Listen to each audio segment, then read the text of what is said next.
నమస్కారం. ఈరోజు మనం ఈ వీడియోలో దుర్గాదేవి యొక్క 9 రూపాలను, వాటి కథలను, అవి మనలోని ఏ శక్తులను మేల్కొల్పుతాయో చూద్దాం రండి.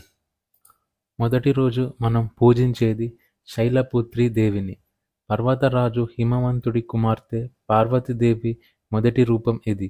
ఆమె ఒక వృషభంపై కూర్చొని ఒక చేత త్రిశూలం, మరో చేత కమలం పట్టుకొని ఉంటుంది. శైలపుత్రి దేవి మనలోని మూలాధార చక్రానికి ప్రతీక. స్థిరత్వం, భద్రత మరియు బలానికి ఇది నిదర్శనం. రెండవ రోజు బ్రహ్మచారిణి దేవి.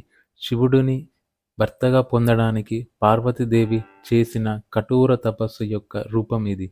ఆమె తెల్లని దుస్తుల్లో ఒక చేత జపమాల, మరో చేత కమండలం పట్టుకొని కనిపిస్తుంది. ఇది మనలోని తపస్సు, జ్ఞానం మరియు నిరాడంబరతకు ప్రతీక.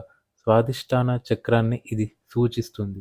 మీ కలలను నిజం చేసుకోవడానికి అవసరమైన దృఢ సంకల్పాన్ని ఈ రూపం అందిస్తుంది. మూడవ రోజు మనం చంద్రఘంటాదేవిని ఆరాధిస్తాం. ఆమె నుదిటిపై నెలవంకను కలిగి ఉంటుంది, అందుకే ఆ పేరు. ఈ రూపం ధైర్యం, శక్తి, శాంతికి నిదర్శనం. ఆమె 10 చేతులతో వివిధ ఆయుధాలను ధరించి సింహంపై ప్రయాణిస్తుంది. చంద్రఘంటాదేవి మణిపూరక చక్రానికి అధిపతి. మీ లోపలి భయాలను జయించి విజయాన్ని సాధించడానికి ఈ శక్తి మీకు మార్గం చూపిస్తుంది. నాలుగవ రోజు కూష్మాండదేవి. ఆమె తన చిరునవ్వుతో ఈ విశ్వాన్ని సృష్టించిందని పురాణాలు చెబుతున్నాయి. 8 చేతులు కలిగిన ఈ రూపం అష్టసిద్ధులను ప్రసాదిస్తుంది. ఈమె అనాహత చక్రాన్ని సూచిస్తుంది. కూష్మాండదేవి సృజనాత్మకత, ఆరోగ్యం, బలాన్ని అందిస్తుంది. మీలోని సృజనాత్మక శక్తిని వెలికి తీయడానికి ఈమె ఆశీస్సులు అవసరం. ఐదవ రోజు స్కందమాతాదేవి. స్కందుడు అంటే కార్తికేయుడు తల్లి. ఆమె సింహంపై కూర్చొని ఒడిలో బాలకార్తికేయుడిని పట్టుకొని ఉంటుంది. మాతృత్వం, ప్రేమ మరియు కరుణకు ప్రతీక ఈ రూపం. స్కందమాత విశుద్ధ చక్రంతో సంబంధం కలిగి ఉంటుంది. మీ భావాలను స్పష్టంగా వ్యక్తపరచడానికి, నిజమైన ప్రేమను పంచడానికి ఈ శక్తి మీకు తోడ్పడుతుంది.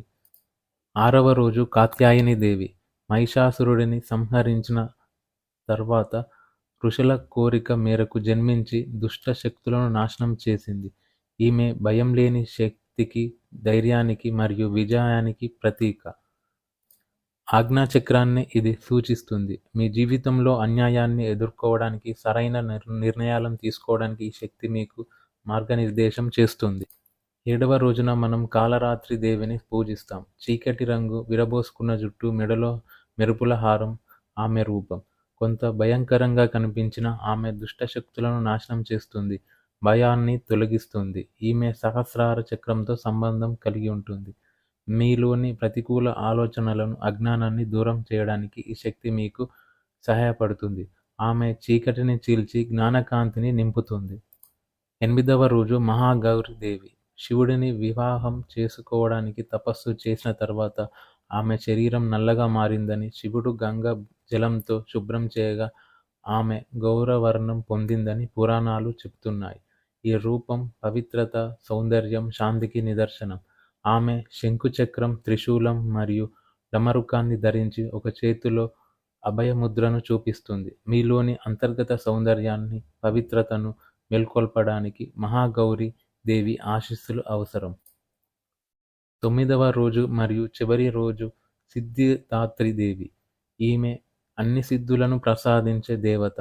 అనిమ, మహిమ, గరిమ, లగిమ, ప్రాప్తి, ప్రాకమ్య, ఈశిత్వ, వశిత్వ, ఈ అష్టసిద్ధులను ఈమె కలిగి ఉంటుంది.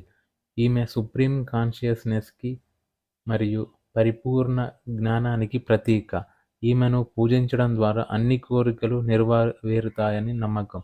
మీ జీవితంలో సంపూర్ణత్వాన్ని, విజయాలను పొందడానికి ఈ శక్తి మీకు మార్గదర్శనం చేస్తుంది.